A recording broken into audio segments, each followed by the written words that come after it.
siempre que Henry Wild sacaba al perro a pasear,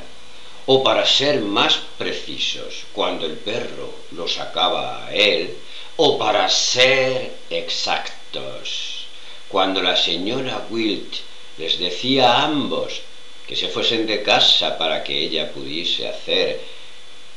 sus ejercicios de yoga, Henry siempre seguía la misma ruta. De hecho, el perro seguía la ruta y Wild seguía al perro. Bajaban hasta las oficinas de correos, cruzaban el campo de juegos, luego el puente del ferrocarril y seguían por el sendero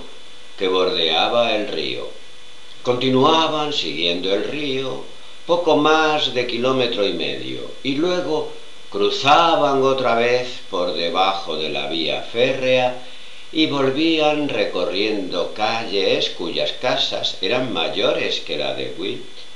y donde había árboles grandes y jardines y coches.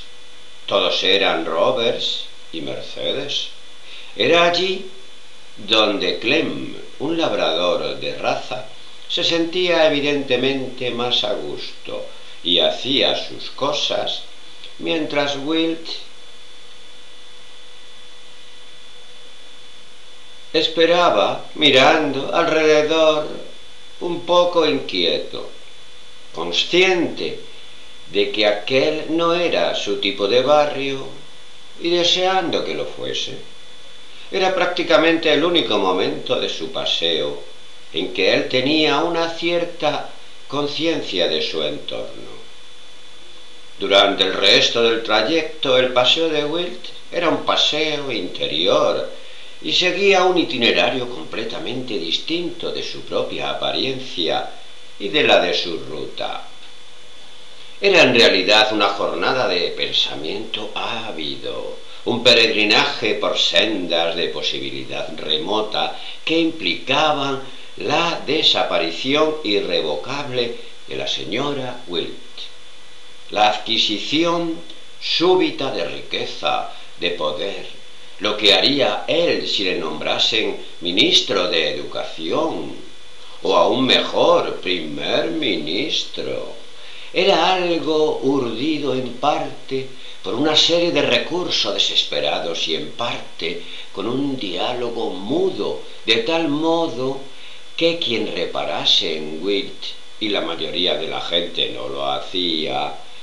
podría haber visto que sus labios se movían de cuando en cuando y que se le fruncía la boca en lo que él suponía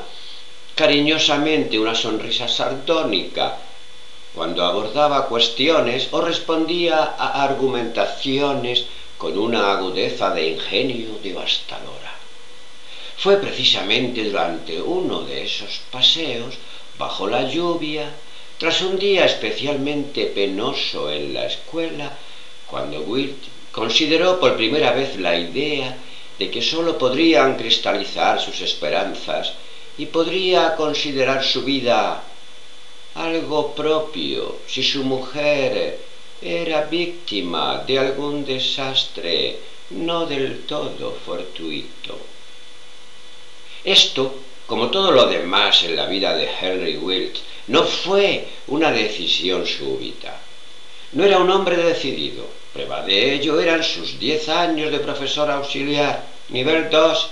en la Escuela de Artes y Oficios Fernland. Llevaba 10 años en el Departamento de Artes Liberales, dando clases a los alumnos de instalación de gas, enyesado, albañilería y lampistería, o manteniéndolos en calma. Y durante 10 largos años se había dedicado a ir de clase en clase con 2 docenas de ejemplares de Hijos y Amantes, o ensayos de Orwell o Candide, o El Señor de las Moscas, y había hecho todo lo posible por ampliar la sensibilidad de los aprendices, con una notable falta de éxito. Exposición a la cultura, lo llamaba el señor Morris, director de Humanidades, pero desde el punto de vista de Wilt parecía más una exposición de sí mismo a la barbarie, y ciertamente la experiencia había socavado los ideales y las ilusiones que había sustentado en sus años mozos. Lo mismo habían hecho sus 12 años de matrimonio con Eva. Si los aprendices de instalaciones de gas podían pasar por la vida totalmente impermeables al sentido emotivo de las relaciones interpersonales que se refleja en hijos y amantes, y divertirse groseramente con la indagación profunda de D.H. Lawrence en el carácter sexual de la existencia, Eva Wilt era incapaz de tal distanciamiento. Ella se lanzaba a las actividades culturales, al cultivo y mejora de la personalidad, con un entusiasmo que atormentaba a Wilt. Peor aún, la idea que Eva tenía de la cultura variaba de una semana a otra, incluyendo a veces a Barbara Kaplan y a Anya Sexton, a veces a Ouspensky, a veces a Kenneth Clark, pero más a menudo al instructor de la clase de cerámica de los martes o al profesor de meditación trascendental de los jueves, de modo que Wilt nunca sabía qué podía esperarle en casa, aparte de una cena preparada precipitadamente, algunos comentarios vigorosamente expuestos sobre su falta de ambición y un insulso eclecticismo intelectual que le dejaba desorientado. Para huir del recuerdo de los aprendices instaladores de gas como seres humanos putativos y de Eva en la posición del loto, Wilt caminaba por la orilla del río, entregándose a sombríos pensamientos, oscurecidos aún más por la certeza de que por 5º año consecutivo su solicitud de ascenso a la condición de profesor titular era casi seguro que fuese rechazada y que, a menos que hiciese algo pronto, quedaría condenado a instalaciones de gas 3 y yeseros 2 y a Eva para el resto de su vida.